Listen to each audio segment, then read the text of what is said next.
Alrighty, Frankie, we're live. We're live, Will and Paul. Awesome to be in your beautiful home. Yeah. I feel home. This is so warm. Yep. It's been a great time. For over a year, we were just immersed in the house, remodeling it. It's just a creation. It's probably even like a spiritual creation because we touched every corner of the house. We totally ripped it apart, and I think that's what made it so beautiful. It's not just a house; it became something. It's got a soul. Yeah, Your soul and Lausanne's soul. Yeah, that's awesome. And Keith's soul now as well. Yeah, it's crazy. Yeah, it's a Awesome. journey. It's a journey. So it's just super awesome to have this conversation. We're just gonna go with the flow. We haven't thought about many things. You introduced Lausanne and me to the oils, to doTERRA. So it's been amazing. That's what also made this whole house journey possible. Mm-hmm. So it's 6 years ago. 6 years ago in July 2013. So it's crazy. That day. Yeah, and but I think before we start, there was a moment you were also influential in my life, and you might not even know it. But a couple of years before we started doTERRA, I was at an event, and you gave a training to young people, and you said something that really changed the course I took, because you said to these young people, you said, never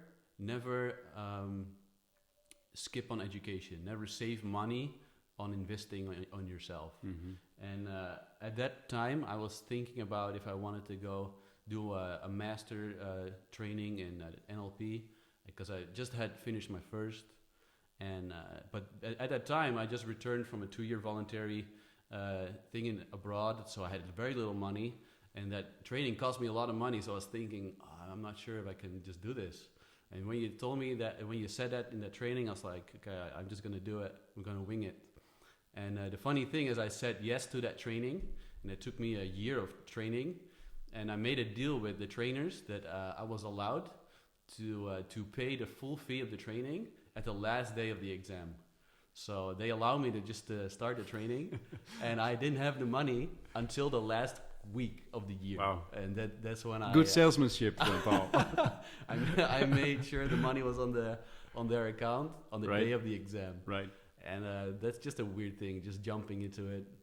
But that's how you also influence our life, and this personal development thing. Mm-hmm. And I think that's something that's interesting maybe for our conversation about the journey, the development we take. And doesn't have a lot to do with school really, but more the education. Right? Absolutely. I completely agree with you. Education and personal development is not a school thing. Mm-hmm. School is part of the curriculum, Mhm. but not a major part at Yeah. all. It's Yeah. just part of it. Yeah. So we Yeah. started 6 years ago with doTERRA. We did. So yeah, it was. I remember you joining, and 6 years down the road. I mean, I was at your marriage even before you even joined doTERRA. Yeah. You have a child now. You have a beautiful son. I just went through your house and with you, and you've created an amazing living. You can be with whom you want to be, where and when now, right? Mhm. Pretty much. Yeah, 100% full-time life. So I'm so grateful that that we had the opportunity. I think it was led. I think we were not. I was not hunting you. I was just looking out for people that would understand this purpose behind it.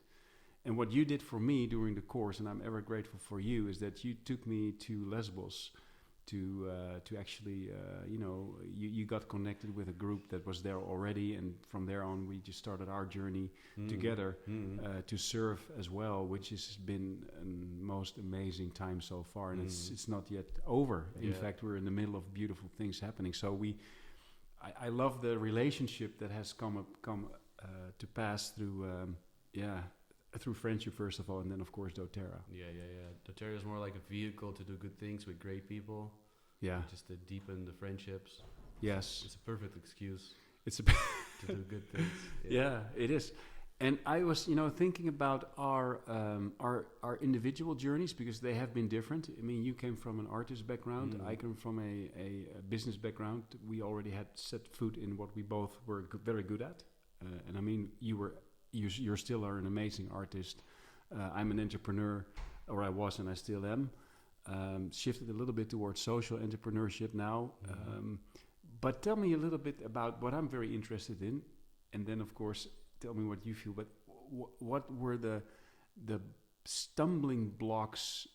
In retrospectively, we can view back now, right? Yeah, Because yeah, we're yeah. 6 Now years down the now road. we can So connect the dots. we, right? we, we can connect it us finally. So we have maybe some smart things to say or not. I don't know, but things we didn't know when we started. Mm-hmm. So what are the things? I'm just curious to hear your story on, what actually happened that you learned from. What were your aha moments along the way that you completely screwed up and thought, oh man, I wish I knew this before. That we can tell people that they can now use it to their advantage. Yeah, I think I have a little less shame about making mistakes. I think in the beginning I still had a little pressure of being perfect, and I cared about being perfect.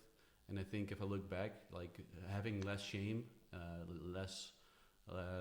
Yeah, I think shame is the right word. Right. Shame for what, Willem Paul? Shame for maybe feelings of the past, things we carry from the past. Like if you look at your own crap, if you look at your own stuff, Right. like if you allow yourself to feel it without judgment, you will pass through them so much more quick. Mm-hmm. And if you resist them because of shame, because you feel like, yeah, and those things are very powerful. Justin Lee, he once said to us, he had a coaching with Luzana and me, and he said, like, if you take your mess and you add a little age, you have your message. So that's like an acronym, right? So it's very powerful. There's so much more power and fuel and inspiration in some of the stuff we carry from the past. It becomes like fuel. And in the beginning, I was just resisting it because I felt like, I don't know, it was something in the closet I had to keep shut because there were demons in there, like I was afraid of. So I think there's a lot of power, especially in the past, and in things that we have past hurt, past uncertainties, like those things. Does it also mean that you have become more authentic? Yeah, I think so, yeah. Yeah. Because in the beginning, if you just thinking is you have to show up in how you're supposed to show up, Right. and it's a good intention, right? But it holds us back in many ways. So how did you left the place of shame? Because when I see you now, to me it's not completely new, but I've always viewed you as a guy that's very, you're present. When you present, you do your thing, you add a little humor and you get to your objective, but there's something behind you that we don't see, obviously. And shame, I read last week that it has the lowest frequency anybody can have in his life. So it's pretty destructive. Yeah, yeah. On the list of all the emotions we can have, shame, shaming, and guilt are at the very lowest frequency. Yeah, yeah. So how did you move from a place of shame to a place of vibrance that you are now? I mean, what happened? I think the intensity I always have, I'm quite intense, and I'm not afraid to look pain in the eye. So if I face something, I deal with it. So whenever something comes up, I know nobody's going to deal with it except for me. So I deal with it. So I went through therapists, coaching, all those stuff.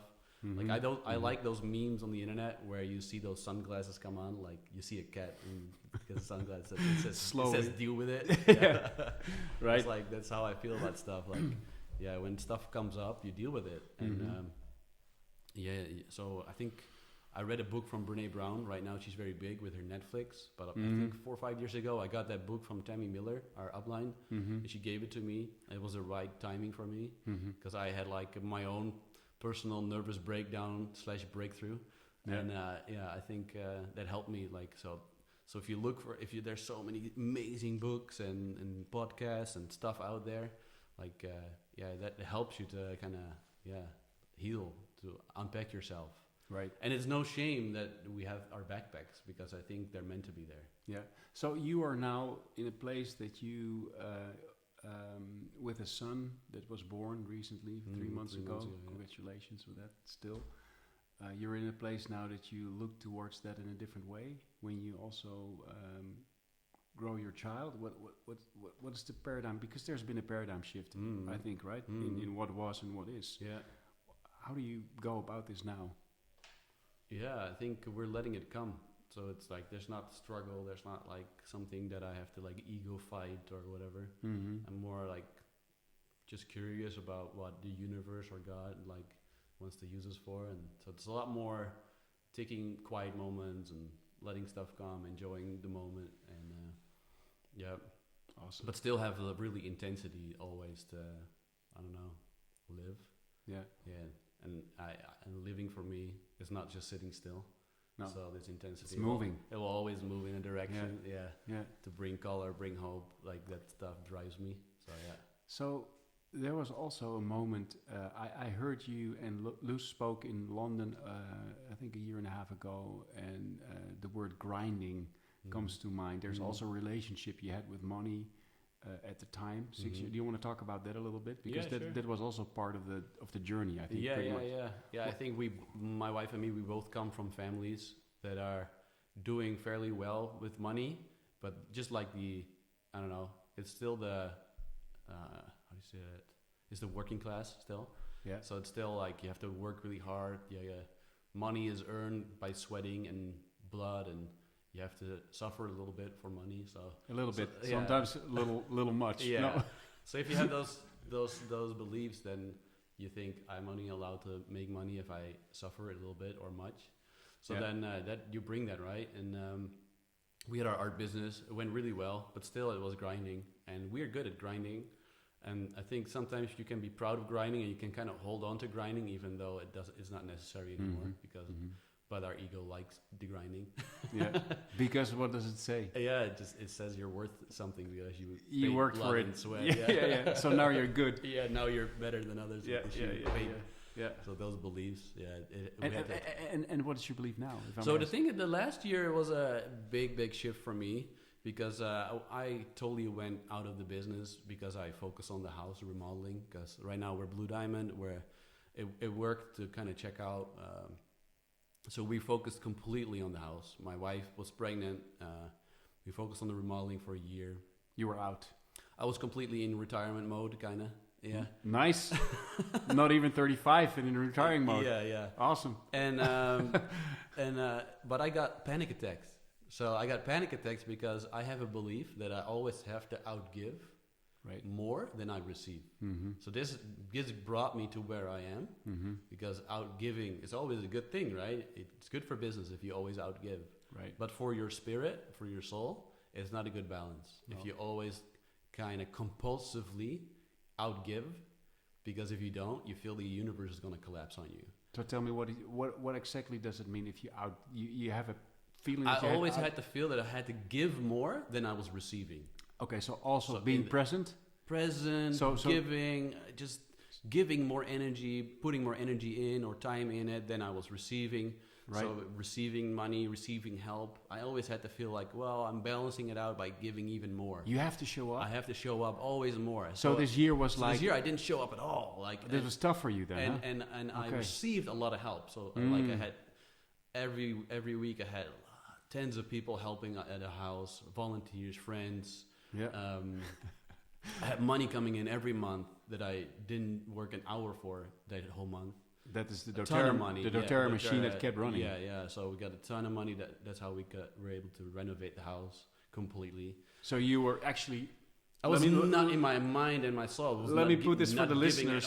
You were just in a space building something where you normally, you have to have a bucket of money. Yeah. You were doing your thing, and in the meantime, the money just came into your bank account on a monthly basis. Is that correct? Yeah, the builders at our house were so surprised. They're like, "How?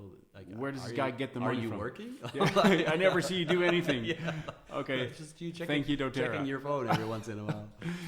That's our 80% retention rate, right? Yeah, that was good. Awesome.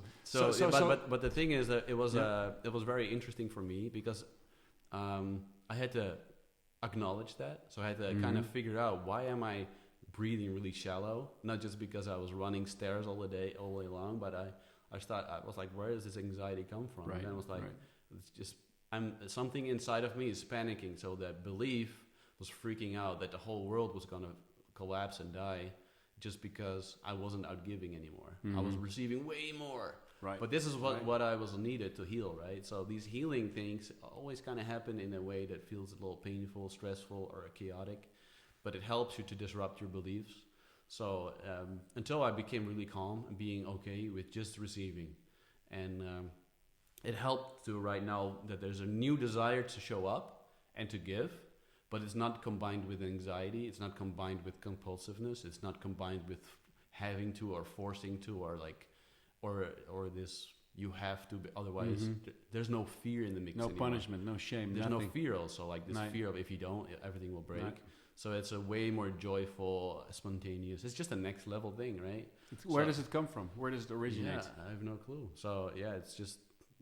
So I think this is how levels of growth go, right? But it's peaceful, Yeah, completely. it's very peaceful. It doesn't feel forced, and right now I'm also calm and just letting it show up. So right now we feel like we want to show up again, but we don't switch the button from 0 to 100. We just let it come, so it can show up in different ways than it used to. And looking back now, because you're showing up again, which is completely natural, I think, in this business. It is, in fact, the blessing of the business that you can do that. Because, like you say, your bills were being paid in the meantime, and you could really build this beautiful place. Looking back to what you said earlier on the shaming, because you went through a lot of growth, right? Immense growth. How do you view yourself not showing up for a year and now coming back as like, hey, I'm going to give more attention now again to the business versus... maybe 5 to 10% on the way when you were building something else. How does it feel? What's your heart feel? What's your it's very rich. So it feels very joyful, rich, abundant. I don't know, all those words that are kind of cheesy, but I love them. It's they're exciting. Not, also, to me, they're it's very exciting. Words. So because it feels very free. Yeah. For me, freedom is one of the most important values. So, but freedom doesn't come from the outside. It helps, of course, when money comes in. It helps. Especially when building a house, but you can still be trapped inside in yourself, right? Absolutely. So so the freedom, it has to also happen inside, because otherwise we're just prisoners in ourselves. So that's amazing. So doTERRA, the oils help you do this. Like the people you're surrounded with, these conversations are just catalysts, right? It just helps you be confronted. Did you diffuse a lot of oils while you were building? Yeah, I put every morning. I put rose, neroli, frankincense, copaiba every morning. Yeah, the powerhouses. Yeah, because also it was just so nerve wracking. So because I don't know, the remodeling was way more intense than I anticipated. I'd never done it before. No, and I was like, we'll just do it, and with no experience. You got it done. You got it done. Yeah, it was amazing. You got it done. Yeah, it was very exciting. This man is a talented dude. He's an artist. He's a builder. He's a business guy. I mean, he does it all. It was very nerve wracking. So I just like put the oils on. They're good for your nerves, but they're still like they do other stuff, right? Yeah, awesome. Yeah, super cool. What a journey! So that was a crazy journey. So I'm also super excited for like asking you a few questions if you're right. Absolutely, sure. And when you started doTERRA, you had a certain vision and a way how to do things.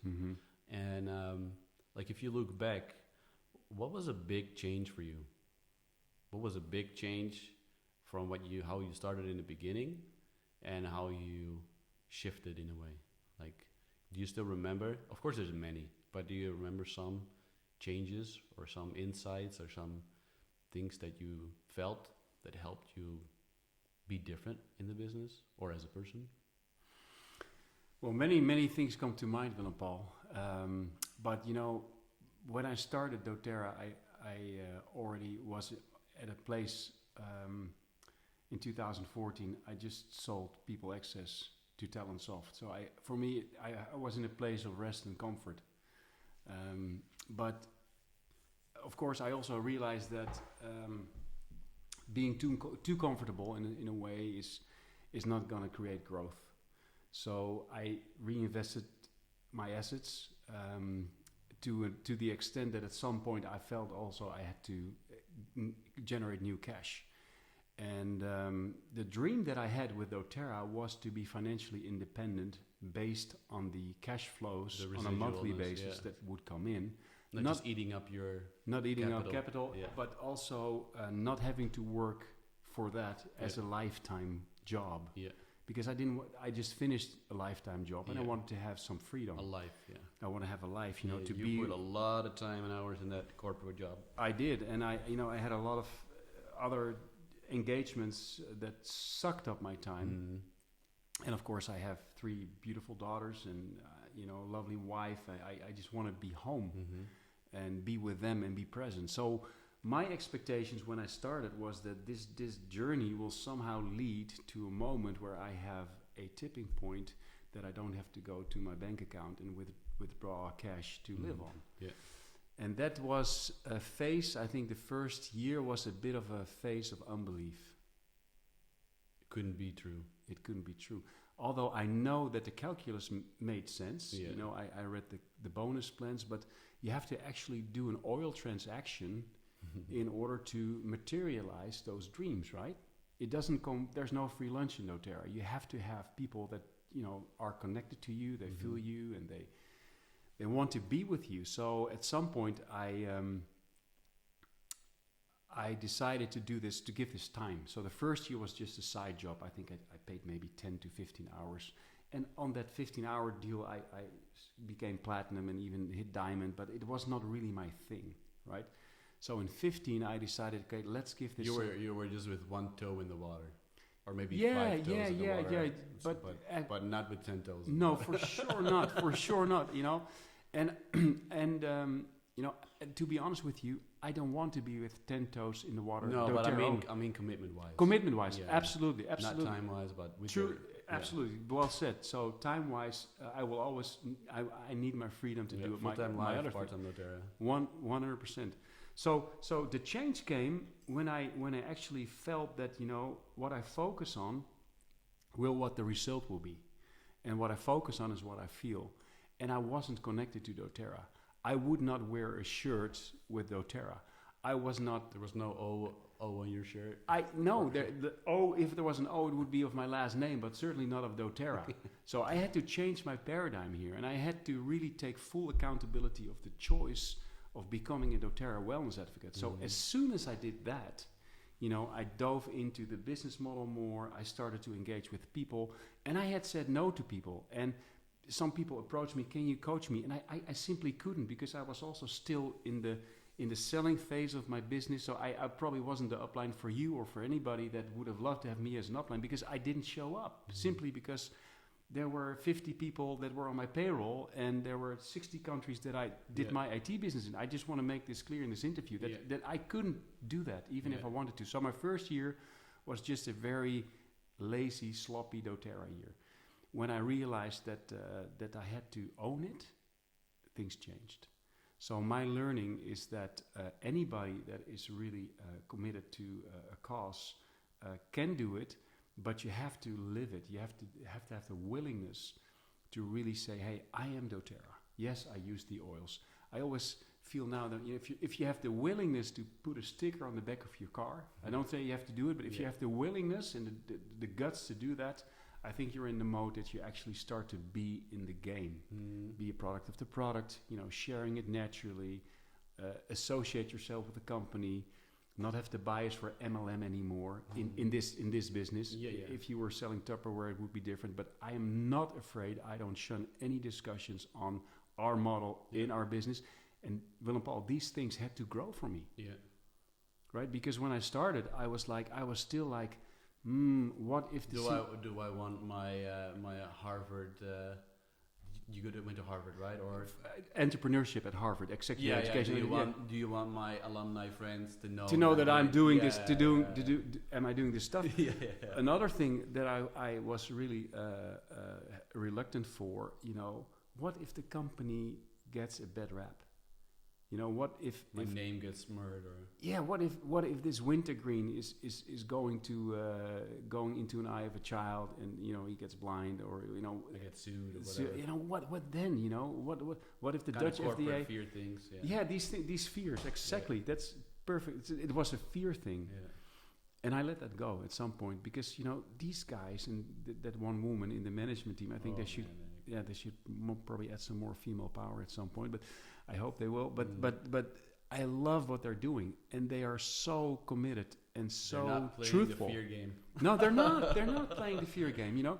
And I recently again had some experiences with these guys on a very personal basis, and I'm so impressed. I have to say that I'm so impressed with their integrity. I'm so impressed with the way they look at things. They're so loving and so good, right? And yet a very sound business mind. So with that company, I want to grow old. And I now am at a stage that I'm not too rushed for ranks. to be honest. You know, I am not. I look at purpose. I only have one life. If I spend it just hitting a rank, it's not worth it for me. I just want to, you know, spread my energy to different sort of segments of life where I think I'm needed. Yeah. But doTERRA is certainly one of them, and I know it will enable many, many lives for the better, including my own. So I love it, and I've learned many things, and I've made a ton of mistakes during the journey the last 6-7 years. Is there a particular one you think about and you want to share? Yes. So at some point, you know, there's this notion of, you know, of course everyone is different, but my background is business. So I built companies, I've done business to business transactions in software. And then you come to an oil-based business that is all about relationships. And hipsters. Yes, exactly that. So, well, it's a good comment, because the entire population that you now serve, not wearing a tie. Not wearing a tie, not only that, but they're sitting on the couch feeding babies. They are, you know, they have kids that go to school. They are most of them are women.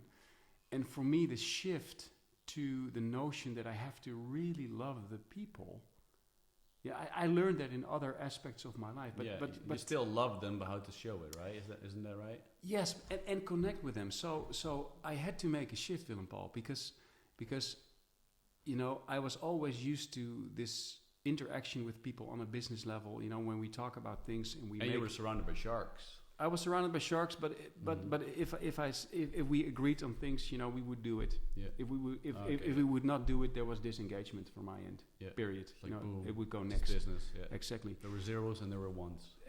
Binary stuff. Yeah. So here, you know, I had to realize, you know, if I have to grow this business, I really have to be able to be like this water thing and go through the lowest of lowest levels and just sit with someone in tears and listen to their story and give them an oil.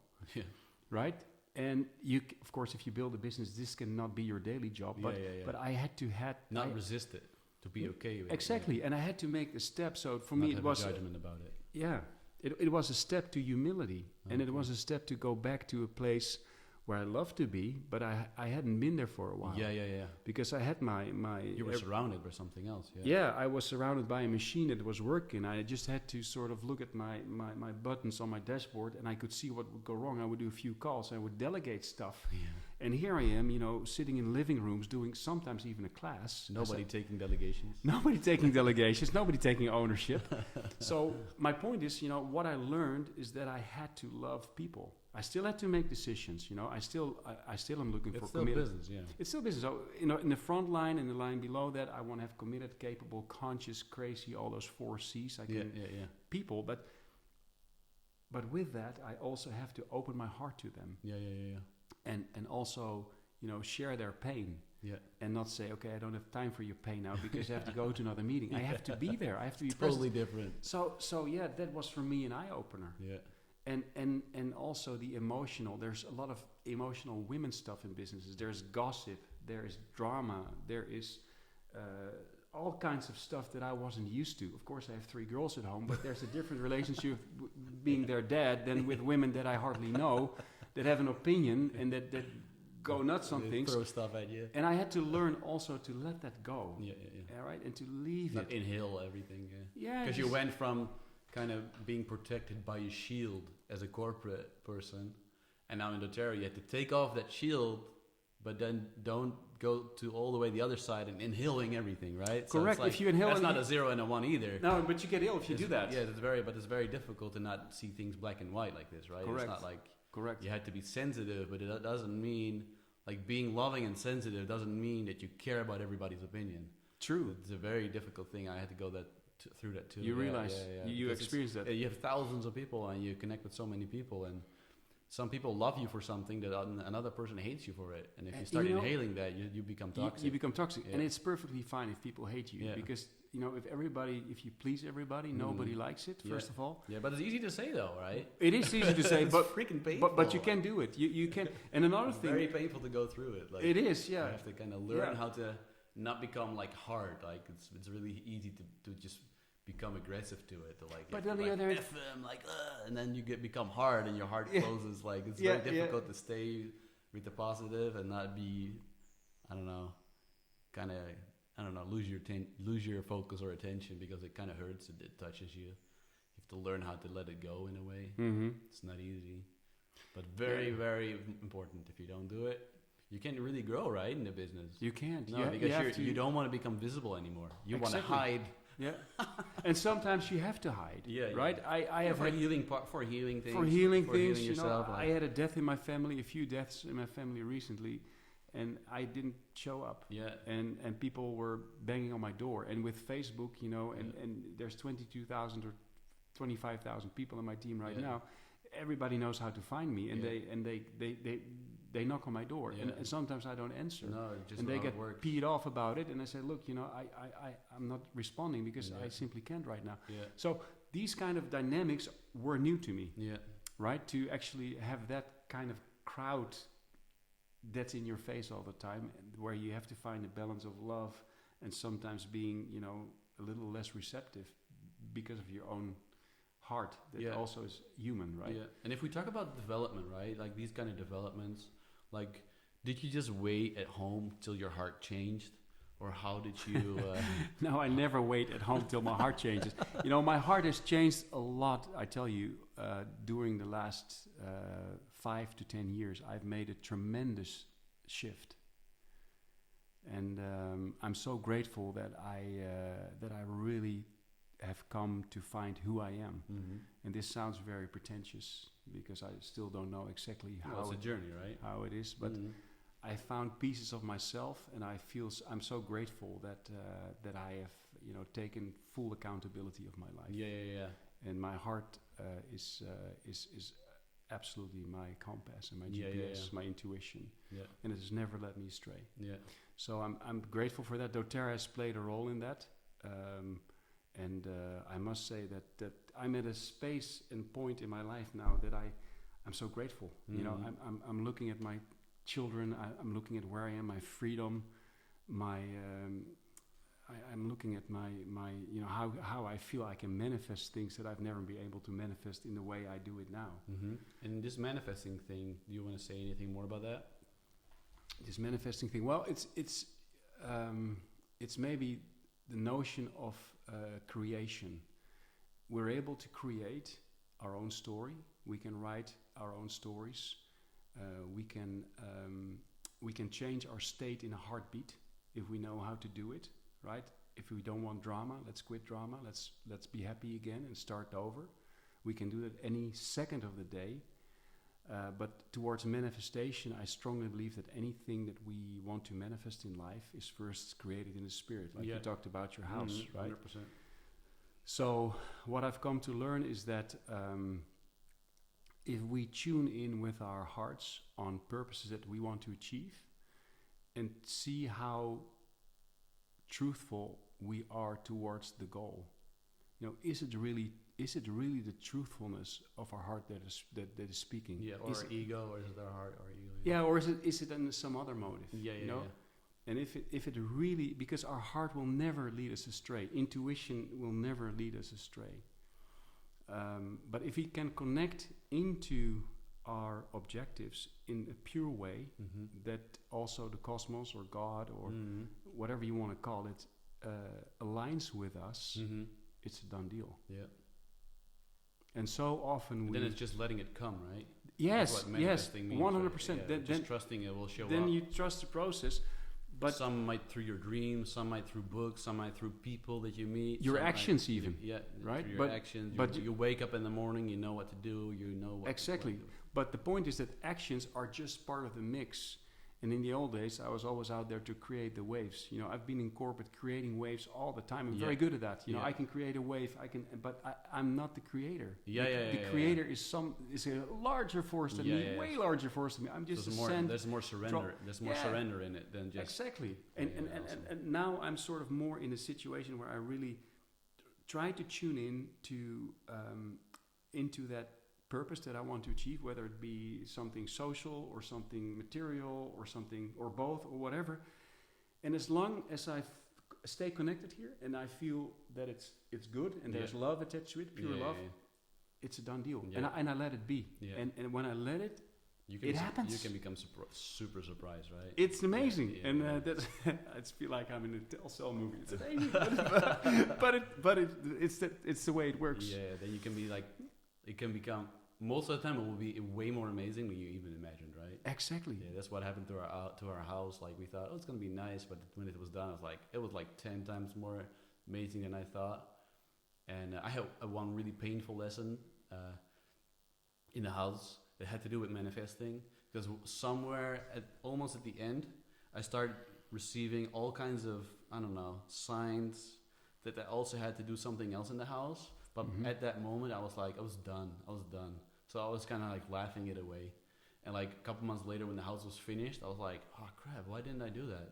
And I was like, well, God or the universe was like throwing rocks at me to already remind me that he wanted to give more than I was at that moment allowing myself to receive.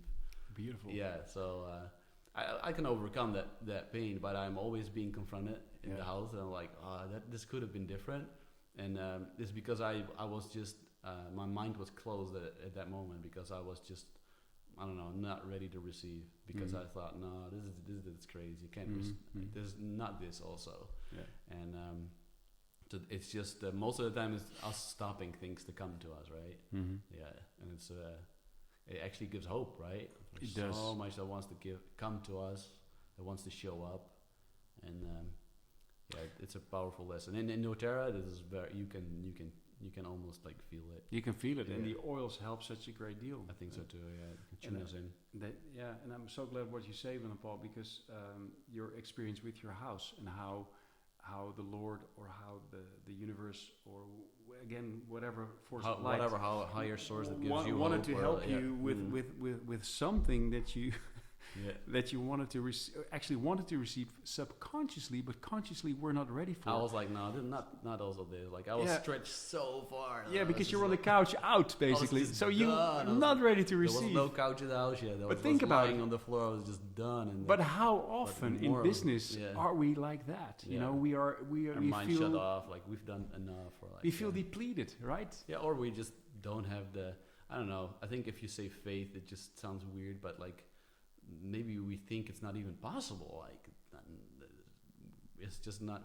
And then we just stop our mind from going there because we think, oh, no, that's never gonna happen. And we forget the idea that there's just a force behind us that wants to give us anything, everything, right? Yeah, there's one book. It's called "The Universe Has Your Back." I like the title. That's a good. That's a nice explanation of what we're talking about. Yeah. Super awesome, Frank. Yeah, awesome, Willem-Paul. It's nice to have this conversation. It is not even a live. I like it so much better. Just wing it. Yeah, we wing it. Super. Well, maybe this is going to be the first of many. This is our podcast. Will be posted in the Europe Live a Cause, which is an awesome group. Thanks for creating that, by the way. And until the next time. Ciao, guys. Thank you. Bye-bye.